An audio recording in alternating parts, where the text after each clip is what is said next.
आज फिर सीडीपी की क्लास लेकर आया हूँ। अब जो सीटेट का एग्ज़ाम है वह सीटेट अगस्त 2023 यानी 20 अगस्त का आपका एग्ज़ाम होगा। सीटेट का एग्ज़ाम आज जो क्लास चर्चा करेंगे वो सीडीपी क्लास नंबर 7 है, जिसमें सामाजिकरण और जेंडर टॉपिक जो पिछली वीडियो में थ्योरी चर्चा किए गए थे, आज उसका महत्वपूर्ण क्वेश्चन आंसर देखेंगे जो आपको एग्ज़ाम में बार बार इम्पोर्टेंट है, पूछा जा रहा है। और इस बार भी चांस है यही क्वेश्चन आपको ज़रूर आएगा। तो पहला क्वेश्चन है, पढ़ते हैं। वह प्रक्रिया जिसमें एक बच्ची अपने माता पिता समकक्षीय वह अन्य महत्वपूर्ण व्यक्तियों से अंतःक्रिया यानी अपने माता पिता के साथ और समाज में जो भी व्यक्ति है उससे भी अंतःक्रिया यानी रिलेशन बनाते हैं। अंतःक्रिया करके सामाजिक कौशल विचार वह मूल सीखता है यानी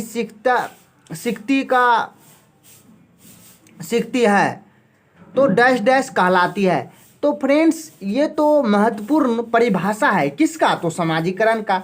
समाजीकरण का ये महत्वपूर्ण परिभाषा है, पिछली ही वीडियो में चर्चा किए गए थे।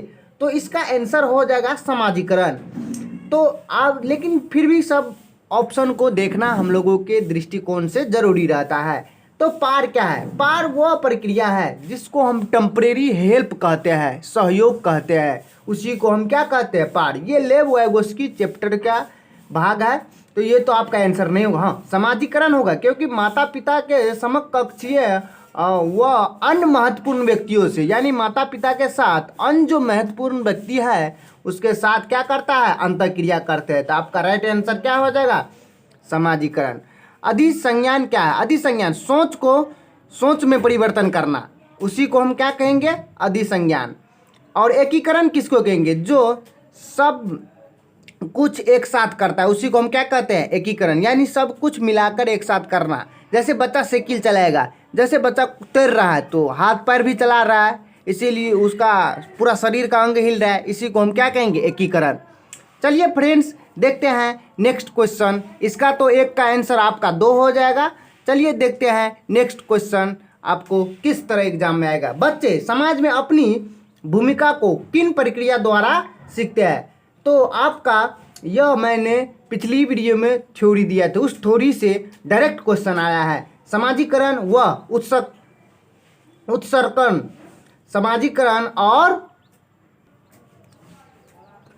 ऑप्शन है समाजीकरण और उत्सर्जन, और दूसरा ऑप्शन है समावेशन और समायोजन। देखिए, समावेशन और समायोजन क्या है ये जीन पियाजे के चैप्टर में पढ़ेंगे। संज्ञानात्मकता का विकास जो दिया था, अवस्था को जो विकास दिया था, और जो बच्चा को नन्हे वैज्ञानिक कहा था जीन पियाजे, उस चैप्टर में यह टॉपिक को हम लोग पढ़ेंगे। अनुकलन और समायोजन ये दोनों भी उस चैप्टर में पढ़ेंगे। अनुकलन वही बात, और उत्सर्जन।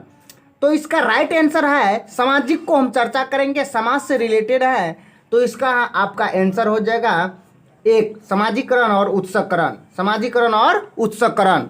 तो आपका आंसर हो जाएगा 1 का 2। चलिए और देखते हैं नेक्स्ट क्वेश्चन किस तरह आपके एग्जाम में पूछा गया है। चलिए देखते हैं 3 नंबर क्वेश्चन।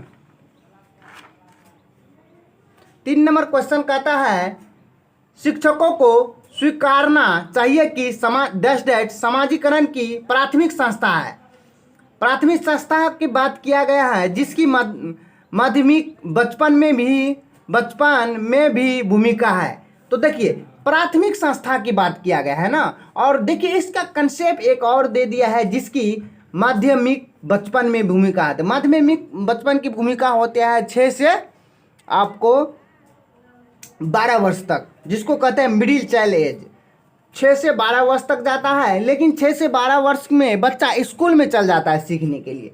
फिर भी प्राथमिक संस्था दिया गया, तो स्कूल में चल जाता है तो क्या मम्मी पापा का रोल नहीं रहता है, परिवार का रोल नहीं रहता, तैयार करके तो वही भेजता है। तो माध्यमिक बचपन में भूमिका है, तो ये आपका फंसाने के लिए एग्जामिनर दे दिया। लेकिन प्राथमिक संस्था पूछा गया तो इसका आंसर क्या हो जाएगा? परिवार। 3 का आपका आंसर। मीडिया सेकेंडरी संस्था है जो सेकेंडरी संस्था है मीडिया, ये भी आपका स्कूल सेकेंडरी संस्था है, और पड़ोस भी आपका आस पड़ोस सेकेंडरी संस्था है, ये लेकिन फर्स्ट संस्था है। तो आपका राइट आंसर हो जाएगा 3 का 1 परिवार। चलिए देखते हैं और 4 नंबर क्वेश्चन, निम्नलिखित में से समाजीकरण के द्वितीयक कारक कौन सा है? द्वितीयक कारक पूछा है, तो मैंने पिछली वीडियो में अच्छा से द्वितीयक कारक प्राथमिक कारक को चर्चा किया गया था, जिसमें देखते हैं फर्स्ट ऑप्शन दिया गया है किताबें और पत्रिका, ये तो सेकेंडरी है। निकट और परिवार, ये तो फर्स्ट है, ये तो नहीं होगा। मीडिया, हाँ मीडिया आपका सेकेंडरी है, स्कूल भी आपका सेकेंडरी है, तो आपका आंसर हो जाएगा 1, 3 और 4। लेकिन निकट परिवार तो आपका प्राथमिक है, तो प्राथमिक तो आंसर नहीं होगा, तो आपका क्या हो जाएगा 1, 3, 4। तो ऑप्शन में देखेंगे 3 और 4 नहीं, 2 और 4 नहीं, 1, 3, 4। तो राइट आंसर आपका हो जाएगा 3 और 1, 3, 4, 1, 3, 4, 1, 3, 4, यानी किताबें और पत्रिका, मीडिया और स्कूल आपका सेकेंडरी कारक है। तो और देखते हैं फ्रेंड्स क्या महत्वपूर्ण क्वेश्चन आपके एग्जाम में पूछा जा सकता है। कहता है समाजीकरण क्या है? ये एक रेखिक और निश्चित प्रक्रिया है? नहीं, रेखिक प्रक्रिया नहीं है। समाज क्या रेखिक में चलता है? नहीं। एक सरल और एक आयामी? नहीं। समाज में क्या एक आयामी से होता है विकास? नहीं, कभी भी नहीं। एक जटिल और बहुआयामी प्रक्रिया है? जी हाँ, आपको बोले थे, मैंने कंसेप्ट दिए थे, जटिल व बहुआयामी प्रक्रिया है। तो आपका आंसर हो जाएगा 5 का 3। फिर भी और देखते हैं अन्य व सार्वभौमिक प्रक्रिया। हाँ, सार्वभौमिक प्रक्रिया तो होगा लेकिन अन्य नहीं होगा। तो ये भी सार्वभौमिक मतलब क्या होता है? ऑलराउंडर, बच्चा सभी तरह से सीखना, तो ये तो नहीं होगा सार्वभौमिक, तो ये आपका गलत होगा। ये भी आपका क्या हो गया? गलत। तो आपका आंसर हो जाएगा 5 का 3। चलिए फ्रेंड्स और देखते हैं महत्वपूर्ण क्वेश्चन। फ्रेंड्स और क्वेश्चन है 6 नंबर, समाजीकरण में सम्मिलित है संस्कृति संरचना और। तो कहता है विद्रोहियों की निर्देशित करना। नहीं, ये नहीं होगा। कहता है व्यक्तिक और व्यक्तिव। देखिए व्यक्तित्व और व्यक्तिव विकास। जी हाँ, यही आपका आंसर हो जाएगा। ये कंसेप्ट से जुड़ा हुआ एक व्यक्तिक और व्यक्तिव। तो राइट आंसर आपका यही हो जाएगा 6 का 2। बच्चों को लंबोलो में समायोजित करना। नहीं। संवेगात्मक समर्थन उपलब्ध करना। नहीं। इमोशन मतलब होता है हंसना रोना। नहीं, यही नहीं कर सकते आपका। तो सांस्कृतिक भूमिका इसका नहीं है। तो 6 का आपका हो जाएगा ऑप्शन 2। 6 का ऑप्शन आपका 2। चलिए फ्रेंड्स, समाजीकरण आपका ये महत्वपूर्ण क्वेश्चन था। अब देखते हैं जेंडर का क्वेश्चन देखते हैं, जो आपको एग्जाम में बार बार पूछा जाता है। कहता है जेंडर दास निर्मित है जबकि लिंग निर्मित है। देखिए जेंडर का आपका जेंडर एक सामाजिक प्रक्रिया है, मैंने बोला, और लिंग क्या है? बायोलॉजिक, यानी सेक्स क्या है? बायोलॉजिक प्रक्रिया। तो बायोलॉजिक प्रक्रिया यानी जैविक प्रक्रिया। तो आपका राइट आंसर हो जाएगा जेंडर एक सामाजिक प्रक्रिया है, और जबकि लिंग क्या है? जैविक प्रक्रिया। तो राइट आंसर आपका हो जाएगा फर्स्ट, जो सामाजिक और जैविक। कहता है सामाजिक और नैतिक। नहीं, नैतिक से कोई मतलब नहीं है, नैतिक से कोई मतलब ही नहीं, जैविक से मतलब है लेकिन सामाजिक से नहीं। ये तो उल्टा दे दिया। तो आपका राइट आंसर 7 का 1 हो जाएगा। देखते हैं और महत्वपूर्ण क्वेश्चन। कहता है निम्नलिखित में से कौन सा लिंग भेदभाव के स्रोत? देखिए लिंग का कहता है यानी सेक्स का, यानी कि मनुष्य में भेदभाव की भावना, उसको क्या कहेंगे? स्रोत क्या है? तो कहता है पोषण और स्वस्थ और फुर्सत। देखिए पोषण में भी भेदभाव कर देता है। देखिए 2 बच्चा रहेगा, एक बेटा और बेटी रहेगा, तो देखते हैं कई माता पिता अपने बेटा से या बेटी से ज़्यादा प्रेम करेगा तो एक को कम देगा, एक को ज़्यादा देगा कोई चीज़ तो एक को ज़्यादा, एक को कम देगा। इसी को कहेंगे ये तो होगा भेदभाव का स्रोत। ये तो है सही बात।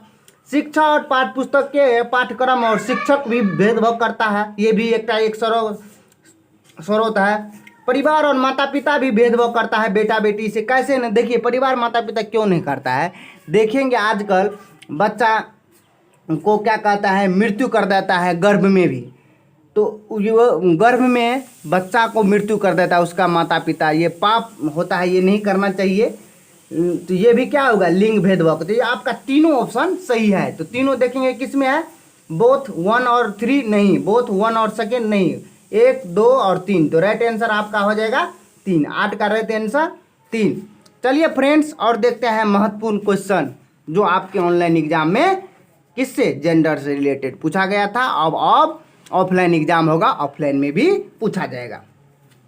तो फ्रेंड्स, एक प्रश्न उत्तर सत्र के दौरान एक अध्यापक केवल लड़कों को, देखिए केवल क्या करता है, लड़कों को ही अपने भर्म और प्रश्न के अवसर देता है, लड़कियां को नहीं देता है, लड़कों को केवल देखता है, यानी देता है, अवसर दे रहा है। वह प्रत्यक्ष, यानी प्रत्यक्ष मतलब मूर्त रूप से, यानी डायरेक्ट रूप से किसकी प्रस्तुत है? तो कहता है जेंडर सशक्तिकरण नहीं, जेंडर समानता नहीं, जेंडर पक्षपात की बात कर रहा है यहाँ पर। राइट आंसर आपका क्या हो जाएगा?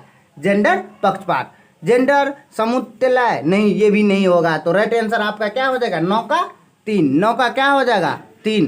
तो फ्रेंड्स, ये था समाजीकरण और जेंडर का महत्वपूर्ण, यानी सोशलाइजेशन और जेंडर का महत्वपूर्ण क्वेश्चन एंड आंसर। इससे पहले 2 टॉपिक का, जेंडर और समाजीकरण का, मैंने आपको थ्योरी पिछले वीडियो में दे चुका हूँ।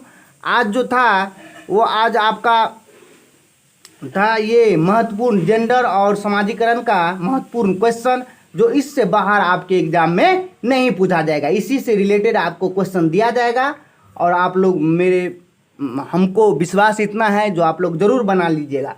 चलिए फ्रेंड्स, तो देखिए फ्रेंड्स, इंद्रजीत एकेडमी चैनल है जो आप लोग को अपडेट देता रहता हूँ और नया नया क्वेश्चन थ्योरी जो सीडीपी हो, मैथ्स स्पेशल आपको देता आया हूँ और देता रहूँगा, एग्जाम तक बना रहूँगा। तो चैनल को सब्सक्राइब नहीं किया है इंद्रजीत एकेडमी को, तो सब्सक्राइब कर लीजिए, लाइक कर लीजिए और शेयर कर लीजिए, ताकि आप लोगों को वीडियो अपलोड करूँगा तो आप लोगों तक मैसेज और नोटिफिकेशन पहुँच सके। तो फ्रेंड्स, धन्यवाद। जय हिंद, जय भारत। मिलते हैं अगले वीडियो में।